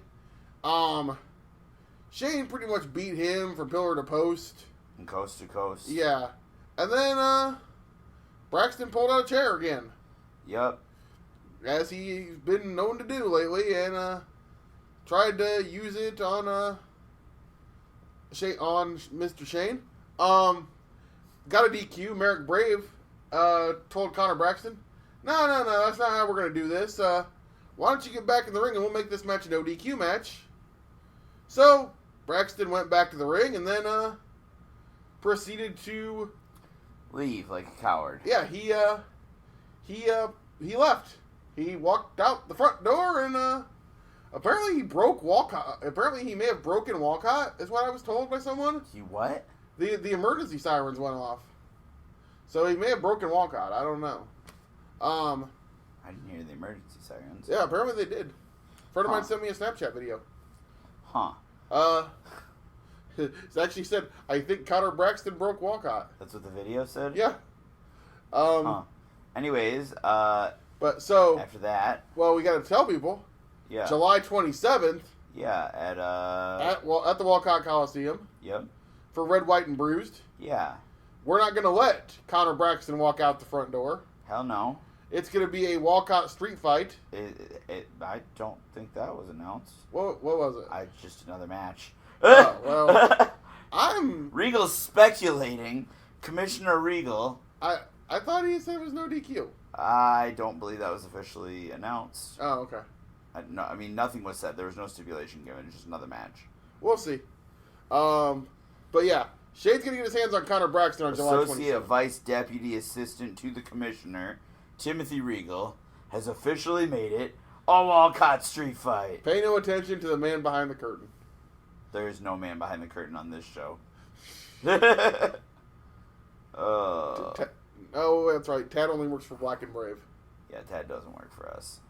We don't have an IT guy. No. But you told me why can't we hire Tad? He's a good guy. He's busy. I mean, doesn't have time to. How are you gonna pay him? Oh damn, that's true. By heading to tpublic.com/Slam Fam Wrestling Network and picking up your Slam Fam Wrestling Network merchandise. We've got the very popular right now Art Donovan School of Commentary. How much does this guy weigh? You know, the anniversary of that show passed this week. I know. A lot of people were talking about it. I know. That's why I was trying to sell some fucking shirts. And then we've also got the Fat Moonsault Guy Experience t-shirt, the Off the Chest of Timothy Regal t-shirt, The if 7-Star Mind Academy T-shirt. If you're into New Japan, we got a Puro Regal shirt. We do have a Puro Regal T-shirt. Doug Ritter wore that to the New Japan show in Nashville. Yeah, and I heard people were trying to buy it off of his back. Oh, absolutely. Totally. Yes. I heard Tanahashi wants one. Yes. Tamagotchi wants one. Close. We got one more match, and we need to hurry along because we got another show to talk about yet. Oof. Will anybody notice if we just wait until next week to talk about that other show? Well, we're doing Pipe Dream next week. Oh, shit. God damn it. So we gotta talk about that show this week. Let's talk about the finals. Yeah. It was Steve Manders versus Joesa. No, it wasn't. No. Wow. Jesus Christ. That was the semifinals. Steve Manders versus Xander Killen. Can you edit that out? What? Where I said it was the finals was Steve Manders versus Joesa? No. God damn you. Alex doesn't edit shit, so now I sound like a moron. You don't need any help sounding like a moron. Fuck you. Wow, you're so disrespectful. After all I've done for you. What? Not edit the podcast so I sound like I don't know. You wouldn't have a podcast without me, pal. Can we talk about the final match, which was Xander Killen versus Steve Manders? Yes. We can. And, dude, I gotta say, at this point, I legitimately thought it would have been in Xander Killen's best interest to just have that. Literally, security had to carry Xander Killen to the ring. Yep. And they set him up in the corner. He was sitting on the turnbuckle. He couldn't even stand during your ring entrance. Nope. And then the bell rang, and somehow, on one leg, Xander Killen went out and just gave an absolutely critical fight. You know what? Xander Killen, you may not like him. I don't. But I respect the hell out of him after what he did this weekend. Yeah. Because he wasn't going to let, like I said, we talked about it. The first Black and Brave tournament he missed due to the torn ACL. Yep. He wasn't going to let people targeting that knee take him out of this tournament. And keep in mind, he's still, and I think that knee may have been a little damaged from the ladder match he had with Travis Titan. Because he was favored in that match. TLC match. He was favored during that TLC match. But he didn't even think about that. Yeah. He wasn't giving up this tournament for anything. Mm-mm. So whether you love him, hate him, whatever. I hate him. I mean, the guy's a jerk, but you have to respect the fact that Xander Killen put his all into this tournament and tried his damnedest, being a kid from Des Moines, Iowa, to win that NWA Iowa. God damn it! The SCW the Iowa Wrestling, the Iowa Wrestling Championship. The Iowa Wrestling Championship. But, I mean, this was an absolute war of a match. Yep. You were losing your voice. I was starting to lose my voice at this point. We'd been through 2 nights of amazing wrestling. These guys are just hitting each other with everything they've got. Finally, Kinnick Stadium Stampede after about 15 minutes. And your first Iowa Wrestling Champion is the Corn Belt Cowboy, the Iowa Hawkeye himself, our boy, our friend, Mr. Steve Manders. And I could not be happier to see the Hawkeye, the Corn Belt Cowboy, representing the state of Iowa as the Iowa Wrestling Champion. And big news, if you haven't seen it on the Twitterverse, the first defense of that Iowa Wrestling Championship, because this belt will be defended all across Iowa, not just in SCW Pro. And the first defense of that title is going to be Friday night, July 26th, in Des Moines, Iowa, at Pro Wrestling Revolver. The Corn Belt Cowboy, Steve Manders, taking on one of the biggest, fastest rising stars of independent wrestling, and you've heard me talk about him on this show many times, my boy, baby, red light on, knee pad up, knee pad down, get your light beers, because Steve Manders is taking on the Southern Psychopath, Old Mansa, baby. Mance Warner. Holy shit. That Iowa Wrestling Championship is going to be in a war because, dude, if you haven't seen him, go watch. You can watch MLW on YouTube. Search him on High Spots. He's got his own show on High Spots called Red Light On. Yes. You can find him all over all over IWTV at Indie Wrestling. The Southern Psychopath, Mance Warner, one of the absolute best. Manders is going to get tested in his first title defense. I cannot wait. I'm going to say we're going to be there. Yeah, I think we're going to try to be there for sure. I'm going to get there because, baby, I got to see that match. That's two big country boys that are going to look for a fight. So, and then probably drink a lot of light beer. Yes. So, yeah. And I'm going to drink a lot of beer too, and you're going to drive home. You really don't want that to happen. Margaret can drive. So, we got one more show to talk about, and we're going to try to make this quick. About it. We're already fucking 5 What minutes are we over. at? We're at an hour 25. All right, we're going to talk about this quick. Ladies and gentlemen, Saturday night, while we were doing night 2, we watched it on VOD. AEW second show, Fyter Fest. I will say that one of my favorite parts of the day was the tweets leading up to the show. They played up, obviously, the Fyter Fest gimmick from Being the Elite, where Kenny only saw the commercial for Fyter Fest. He did not watch the documentaries about it. So Kenny didn't realize what it was. And, of course, everything goes to shit. The Young Bucks lose their bags. Guys are fighting over toilet paper. Guys are stealing each other's bags. I didn't watch the pre-show. They actually showed some of this on Being the Elite today too. I did watch that today. It's pretty funny. They had the FEMA tents from the Fyter Fest on the stage and on the sides of the stage. There was a kiddie pool on the side of the stage. The staging for this looked pretty good. The pre-show really leaned into the Fyter Fest joke. They didn't do it as much in the main show. They didn't do it at all in the main show. They didn't do it all in the main show, which I think that was smart. I mean, because if you're watching, it was called the buy-in, but it's a free show. So what are we buying? Nothing, because if that's what from the sounds of it, if that's what you watch, you wouldn't have been buying shit. The opening 3-way tag was amazing. It was really good. I did hear that was good. Yes.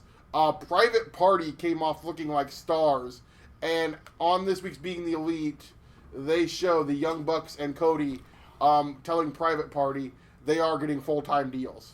Awesome. With AEW. I think Private Party is a team that they're going to look to build. I think that's a team that, they've always said they're looking for new talent that people haven't, that hasn't been on every show. And I think that... Where Private Party out of? East Coast. They were trained at the House of Glory. They were trained by Amazing Red. Okay.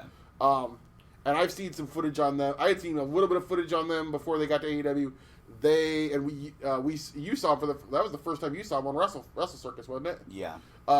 They are if you're a fan of what the Young Bucks do, they're kind of like that. They're the next generation of what obviously two kids that wanted to be wrestlers and looked up to guys like Amazing Red and the Young. They were trained by Red. Sure. Who, if you don't know who Amazing Red is, just go look that one up on YouTube, because. There isn't anybody listening to our fucking show that doesn't know who Amazing Red is. There might be a few, but Amazing Red was one of the pioneers of cruiserweight of the modern cruiserweight style that we see now. Who listens to our show who isn't going to know who Amazing Red is? I mean, probably nobody, but I'm just saying, I like right. to think our listener base is wide. Nope. I'm probably wrong. No, that's not, no. No, you said I'd like to think our listener base is wide, and I thought about taking a low blow to our listener base, but I contained myself. Apparently Raw is amazing, by the way. God damn you. What? Fuck you. Bad jokes, motherfucker, really? Come on. You threw a softball. Okay. So, after the amazing opening triple threat tag, we get a segment. Off the Chest of Timothy Regal Extra Innings is brought to you by... No, I'm just kidding. We get a segment of the Librarians, Leva Bates. Where is this shit fucking going? I don't know, and I'm going to be straight up. Everybody thinks I suck AEW's dick. I'm going to say it. This Librarian shit is fucking dumb. It's idiotic. I don't get it. I don't like it. I don't care. Cut it. End it. The only good thing that's come out of this is I get to see Leva Bates dressed as a fucking sexy librarian. I said it. Yeah. Fucking A. The one thing, and I'm going to say this, I've always tried to defend Leva on social media. She is a sweetheart. She is a lovely girl. She is beautiful. She went out there and had a match with Allie, and for the love of God, it was fucking terrible. This was the first time that I really said, oh boy, AEW screwed the pooch on this. I don't know if these girls just didn't have chemistry or what, because I think they're both capable of better. But in this spot, and maybe it's the gimmick, was she trying to work like a librarian? She was just trying to work a normal match, but the match just wasn't good. Oh, it was bad. I gave that match 1 star. It was that bad. And then after that, we get the street fight hardcore match between Alex Jabali, who is the man behind the CEO Fighting Game Championships, and Michael Nakazawa. So the money mark. The guy that's running the video game tournament that Kenny's worked with for the last 2 years. And Michael Nakazawa, Kenny's best friend. This wasn't as bad for me as it was for some people, because I actually watched the wrestling show from CEO last year, where it was basically Kenny Omega with a bunch of New Japan guys just running a show, and it was live on their Twitch channel for free. So the gimmick is that they had this match last year, and Jabali won, even though he had a torn patella tendon or whatever. Beat Michael Nakazawa on a crutch. Michael Nakazawa is a fucking comedy wrestler from DDT. God, if Thomas ever hears me, he's gonna yell at me. Because I'd just be smart. You just fucking wait. Fucking 2027, you're gonna get an angry text message. God damn it, Regal! You besmirched Michael Nakazawa. But this wasn't. Paul, I know you're new to listening to the show. The running joke is that Thomas is like 2 years behind on podcasts. So, but I didn't hate this match as much as a lot of people did, but a lot of people, boy, this match was rough. And it's one of those gimmicks. Alex Jabali is not a match. We talked about this last night while I was finishing watching the show. What they should have done with that match, it should have been a dark match. Or put it on the CEO Twitch stream. Yeah, or put it on CEO Twitch stream for people that want to watch it. Because this was the match. This match was for the crowd that came from the CEO Game Championships to watch it. And for what it was fine. But this is probably something that AEW shouldn't be doing when you're trying to show that you're a great wrestling product that is the alternative to World Wrestling Entertainment, because this wasn't good. But then we get to the main show. Opening match of the main show, we get the Fallen Angel Christopher Daniels versus Shima, 2 guys with over 40 years of professional wrestling experience, and that somehow, we are in Florida here, they found the Fountain of Youth somewhere, because both of these guys, Christopher Daniels, I want to say is 48 or 49. He's not that old. Either way, this match is phenomenal. No, it was a very good match. Shima, and I've said this on the show before, Shima is one of the first Japanese wrestlers I ever saw. Well, outside of WCW, like guys that were in WCW. Sure. How'd you get turned on to Shima? Dragon Gate through Ring of Honor. Oh. Actually, the first Shima match I saw was Crotch's brother gave me a tape from Toryumon. Interesting. So, and that's where I saw Shima. Also, I kind of knew who he was because of EWR. Isn't that funny? Yeah. There's like wrestlers that I've never seen wrestle. By the way, I was exactly right. Were you? He's actually, I was a year off. He's 49. Oh, wow. Yeah, Christopher Daniels is 49 years old, and can still go out there and absolutely deliver in a big spot. These guys had a hell of a match. Two veterans. They told the commentators told a great story that I want to go ahead. because obviously Christopher Daniels was Curry Man, and his first times as Curry Man were in Toriyamon. So these two guys knew each other very, very, very well. I just want to say that I thought Olden Boy did a great job on commentary. Golden Boy? Yeah. Yeah. What did I say? You said, I think you said Olden Boy. Oh, yeah, him too. I'll say this. Golden Boy was very much better than Alex Marvez. Yeah, I'd agree with that. Shima is 41. Yeah. It seems like Shima should be older because I think he started wrestling when he was like 15 years old. Gotcha. So what was the next match? So, the next match was the three-way women's match. Yeah, I think so. Yuka Sakazaki. Yep. Riho. Riho. And the native beast, Nyla Rose. God damn it. Who, did you like Nyla Rose's gear? Was it like a video game reference? It was Orchid from Killer Instinct. Oh, yep, I knew that. You had no clue what that was, did you? Nope. I did. Yeah, well, you're a nerd. Because I'm a nerd who played fighting games when he was a kid. I played fighting games when I was a kid, too. I just didn't remember the characters' names. Oh. Dude, Killer Instinct at the arcade. Oh, Killer Instinct? No, I didn't play that. Yeah, that was a Nintendo one. That was kind of a one of the, I think Nintendo put it out. That was one of the games that came out as an answer to Mortal Kombat, and actually was really, really good because it had the most like insane combo system of any fighting game. I played Mortal Kombat and Tekken. Yeah.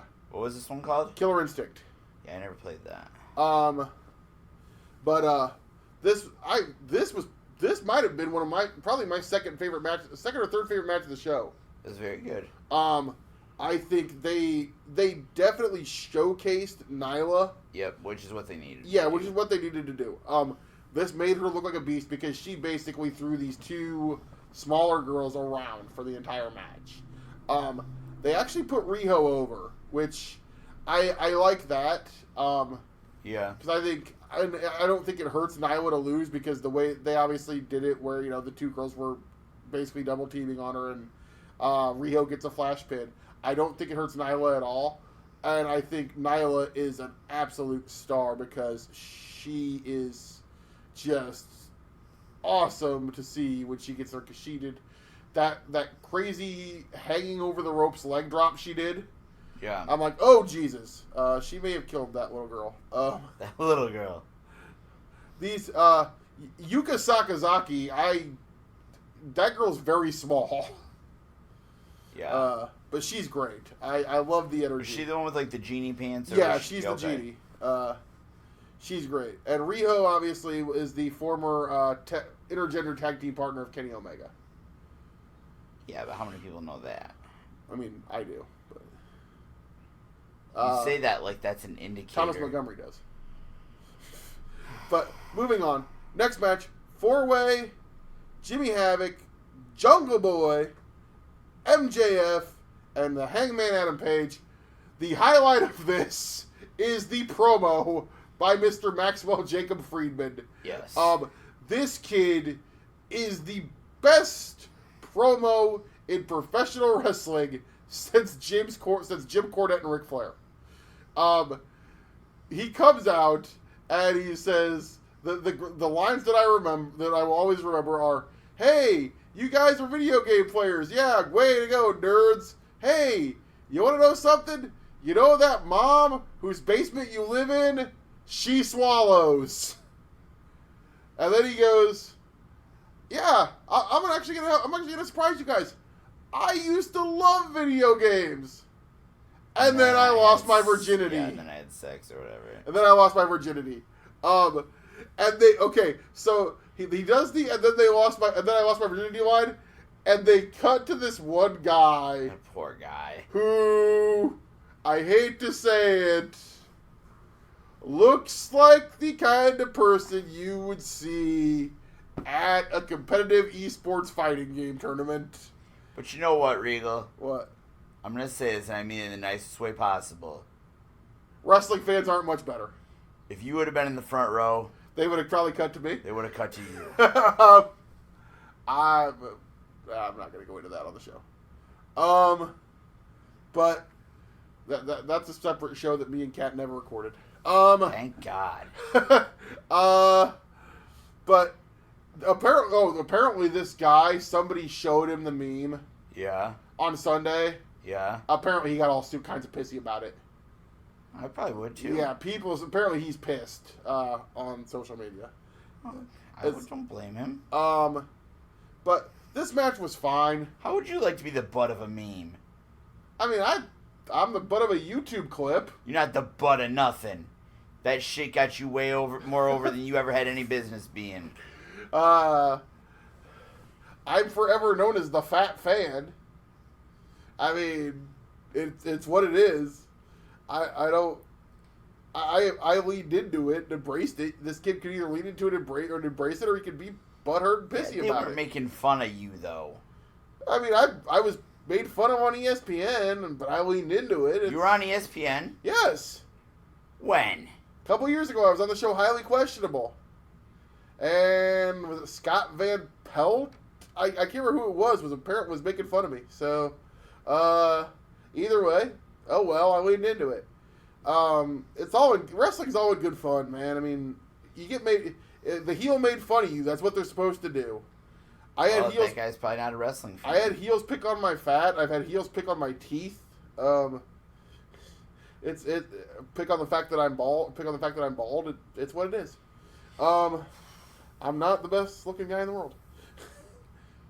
I hold that reservation myself. I don't look like Cody. Let's put it that way. Because Cody's in the next match. Oh, that was just another transition. Yeah.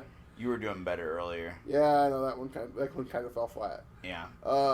Cody is in this next match against Darby Allin. Yeah.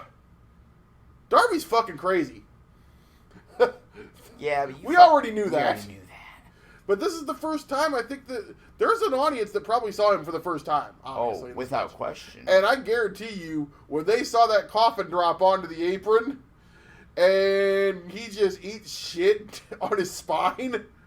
I mean, me and the wonderful and amazing Miss Angeles Lane, we're hanging out after the Night 2 of Black and Brave, and I showed her the clip online, and we both basically agreed that, yeah, Darby's back's going to be dust in 10 years.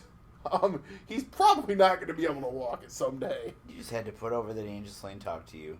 Angeles Lane talks to me all the time.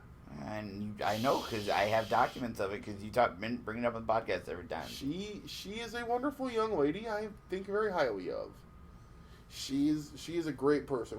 Probably one of my best friends in the wrestling business. Honestly, and I'm not saying that to be funny. You made a joke, but no, I love Angeles so much. Great girl, great lady. But no, this match I thought it was great. I've seen some people, and we'll get into the controversy here in a minute. I thought this match was great. They went 20 minutes. They went to a legitimate 20-minute time limit draw, and I knew they were going to a time limit draw halfway through. How? Because they announced the time. No, they did that for every match. Well, they did it for every. I think they're going to do it for every match because of that gimmick. I actually want them to do that. They do it in Japan. They did it for every match before that too. Did they do it at Double or Nothing? I don't think they did it at Double or Nothing. Don't think they did it at Double Nothing, but they did it on every match on this show. To sell the time limit draw gimmick, which is a good idea if you're going to do that. Because if you do it during just that match only, then it becomes a dead giveaway if they're going time. You know what really gives it away? What? When you had fucking 7 minutes remaining. Oh yeah, when you get down to where they're announcing every minute. Literally, it was a 10-minute time limit. They did 7 minutes remaining and 3 minutes remaining. Oh. I'm not gonna say where it was. I'm gonna guess I know. I'm gonna guess Paul knows. Paul doesn't know. It's not there? No. Okay. But no, I love this match. The time limit draw. Cody doesn't lose. Darby looks like $1 million. They're gonna make Darby a star. The kid has a legitimately amazing story. Straight edge because he was in a drunk driving accident that took his uncle's life when he was 5 years old. Yeah. Obviously, I've already heard Jim Cornette rip him to shreds because they previewed Fyter Fest on the Cornette show, and yeah, but he didn't. Oh, yeah, he just ripped him from. Can we talk about Corny for a minute? I mean, do we have to? No, we don't. We don't have time. Maybe at the end of the show, real quick. When's the show gonna end? We got two more matches to talk about. We're already almost at 2 hours. We are? God yes. Damn, we've been talking that long? Oh, shit. You've been talking that long. I'm sorry, there was a lot to talk about this week. It's not my fucking fault.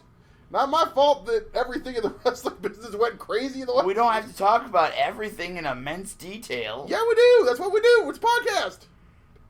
This is what the people want to hear me talk about. I hope. Fuck.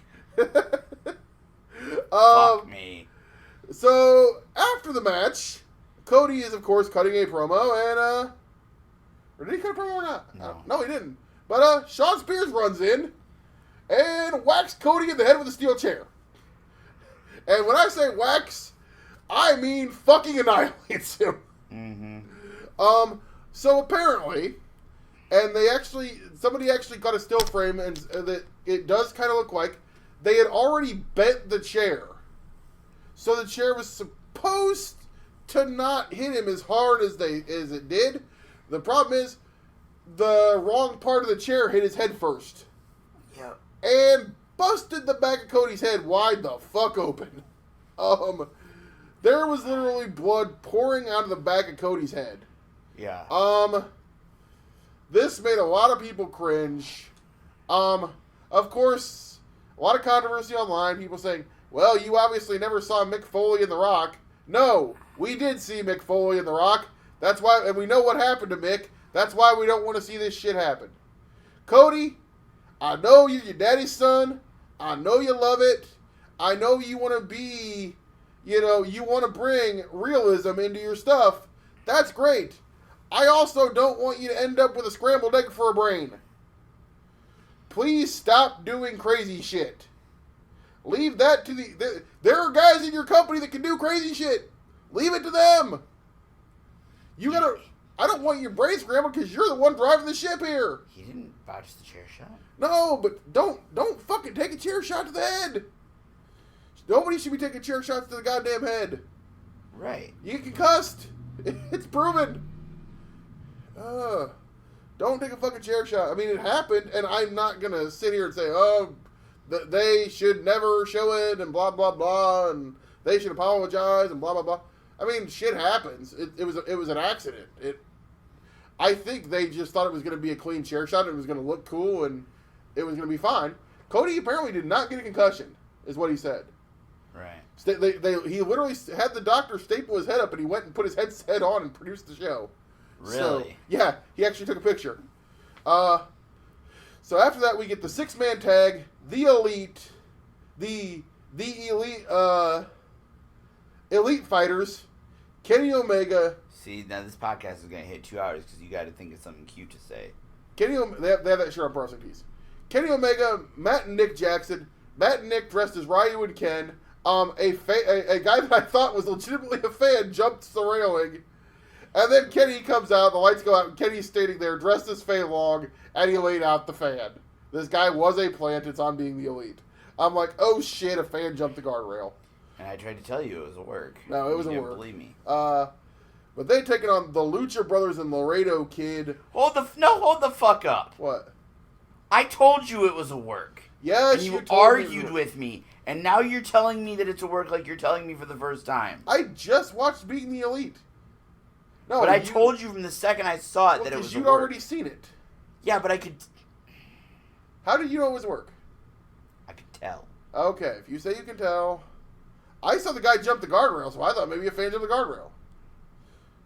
Either way... It's very clearly a work. Okay. But They're taking on the Lucha Bros and Laredo Kid. This was a big spot for Laredo Kid, and he delivered. Yeah, I thought he did a fine job. I absolutely love Laredo Kid. I think he's fucking awesome. This match was great. Obviously, Nick and Matt and the Lucha Bros. I think we're getting a ladder match at All Out. For what? For the Campeonato State Parejas from AAA. Oh. Then we have Kenny Omega. Obviously, they did the Hayukin spot, which I popped for, obviously. And a big pop from the crowd. This match is great. If you've seen any of the Lucha Bros versus Young Bucks, if you watch Double or Nothing, it's more of the same. This is a great match. Go out of your way to watch this. And then we get the lights out because the sanction card has ended. I liked that a lot. Yeah, I like that. The old school Florida Championship Wrestling, old school Crockett gimmick of turning the house lights out to signifying the end of the sanction card for an unsanctioned match between the bad boy Joey Janela and Jon Moxley. And this was everything that I thought it was going to be. There were barbed wire boards, there was tables, there were thumbtacks, there was fuckery, there was Joey Janela getting his bare feet dropped into thumbtacks and screaming bloody murder. Yeah, fuck that. You ever step on a tack? I actually have. No. It fucking hurts. Barefoot you did? Yes. Why were you walking around tax barefoot? There was a tack on the floor and I stepped on it. Where? In my bedroom. Because I used to tack stuff to my walls. Oh. One fell off. And I didn't see it. I've never tacked anything. I stepped on it. It fucking sucked. I was about 15 years old. It hurt like hell and I screamed. Probably said a few words my mom probably got angry about. The year was 1980 something. Anyways. I fucking hate you. I thought you liked the Goldbergs. I mean, well, I do like Goldberg, but It's a I was Goldberg not reference. 15 in 1980 something. I was in the 90s. It was 1993. It was 1990. Actually, it would have been 1995. But anyway, moving on. What did you think of this match? 'Cause I feel like I've been talking for the Fyter Fest more than you have. Obviously, I liked it. I'm the AEW guy. Because you don't like death matches. That's not a death match to me. This was a very hardcore match. That was a hardcore. I like hardcore. I don't.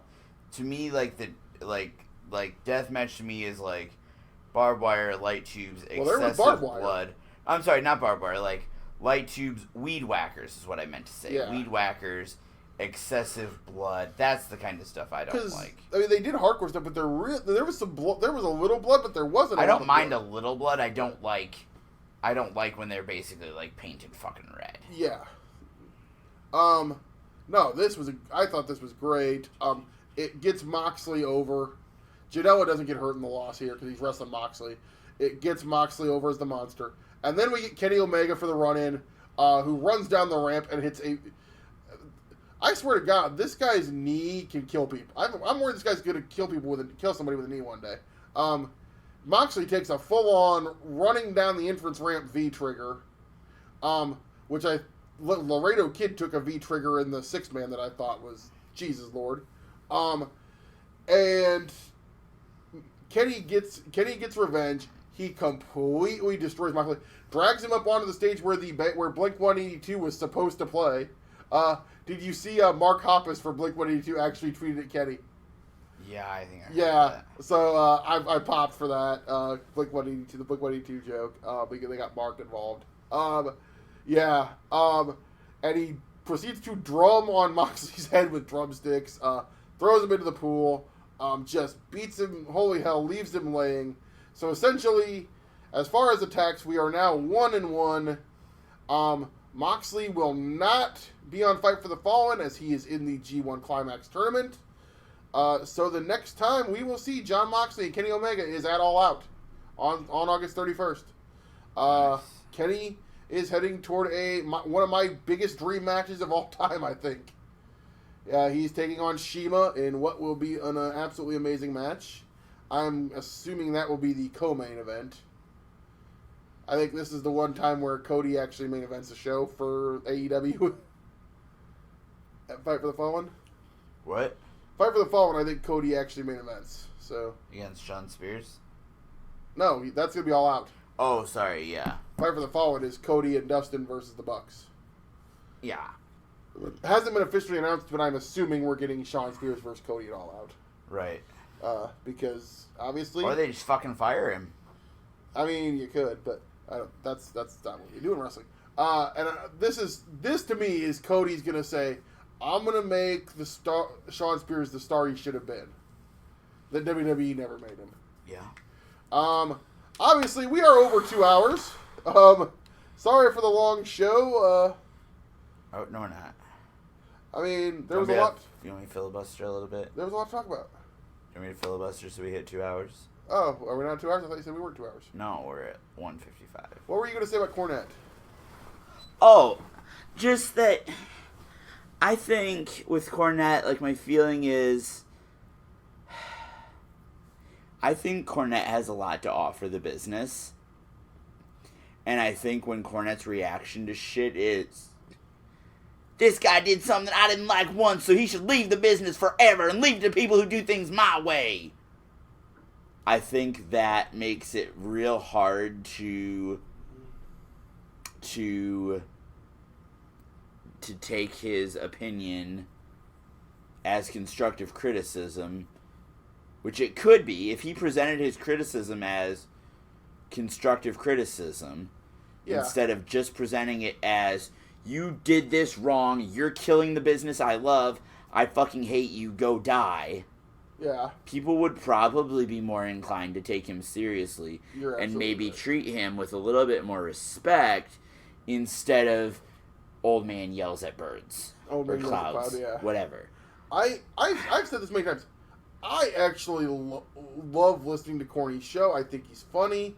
I think, obviously, we tend to fall in line together politically. Yeah. To an extent. Yeah. For as liberal as he is, like, as much as he hates Republicans, he's not as liberal as he says he is. Because he's not liberal when it comes to wrestling at all. He's very conservative when it comes to wrestling. I'm not even talking about wrestling. I'm talking about actual politics. Well, yeah. He's more of a moderate Democrat, but, I mean, either way, I think when he talks, there's a lot of times where he's talking about wrestling where he's on. But that's what I'm saying is,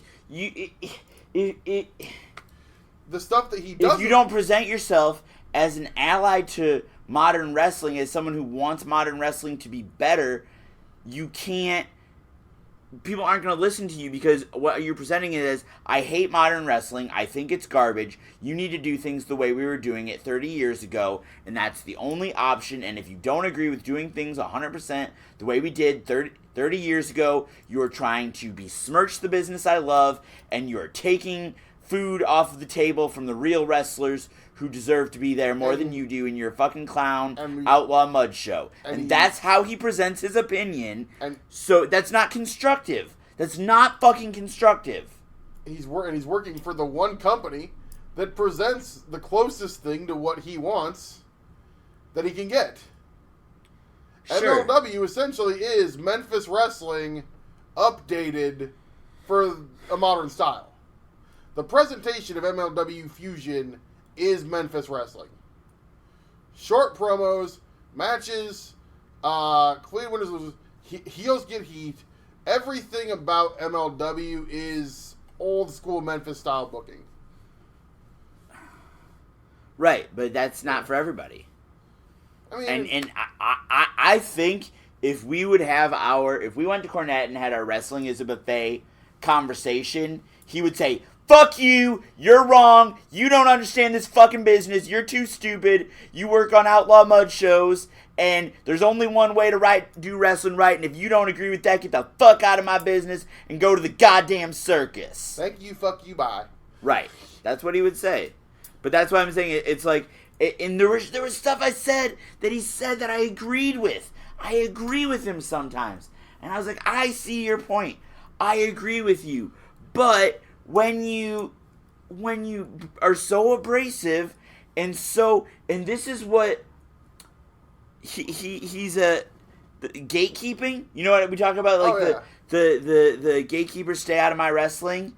That's the definition of what Cornette is. Oh yeah, absolutely. All right, follow me on Twitter at OneRealSmartAlex. I've got 2 polls going right now that I'm very curious about the outcome of. One of them asks who's going to quit or leave WWE first. Eric Bischoff, Paul Heyman, or Bruce Pritchard. The other one is who do you think is the biggest star in All Elite Wrestling? Cody, Chris Jericho, Jon Moxley, or Kenny Omega? I'm very curious what you guys think on both of those polls. So head to my Twitter and vote on them. Follow Regal at SCWRegal444. Don't bother following the podcast. We don't tweet from it. Don't bother following the network. We don't tweet from it. Just follow our personal Twitters. As Paul says, oh my God, do you remember this account can tweet? No. Everybody, if you're listening to this before Thursday, enjoy your 4th of July. Happy birthday, Alex McCarthy. AlexMC7489@gmail.com is my PayPal. If you want to send me money for my birthday, I'm not too proud to accept bribes. Thank you, fuck you, bye. Were you going to say something else? Nope. We're over 2 hours. Yep, go ahead.